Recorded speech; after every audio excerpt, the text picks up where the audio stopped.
Maraming nagsasabing hindi malinis ang mga sausage, ngunit pagkatapos panoorin ang video na ito, naniniwala akong magbabago ang isip mo. Isa itong pabrika ng pagpoproseso ng sausage na matatagpuan sa Taiwan, China. Tuwing umaga, ang mga manggagawa ay kumukuha ng mga pre-frozen na braised ng manok at sinimulan itong hiwain sa maliliit na piraso.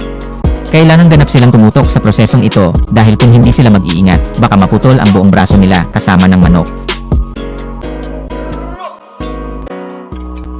Ang maliliit na piraso ng manok ay ipinadala sa isang gilingan ng karne upang gilingin sa tinadtad na karne.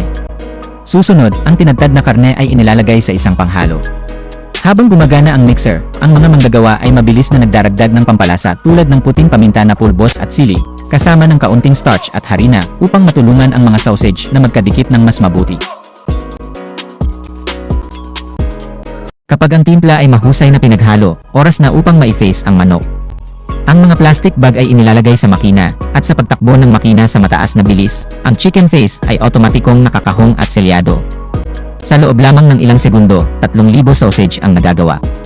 Mabilis silang itinulak ng mga manggagawa sa baking room, kung saan naghihintay sila ng 30 minuto hanggang sa handa na ang mga sausage. Sa wakas, ang mga sausage ay ipinadala sa isang otomatikong pagbabalat ng makina upang mabalanse.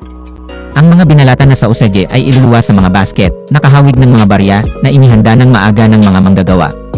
Handa na ang masasarap na chicken sausages. Mabilis na inilagay ng mga manggagawa sa mga bag.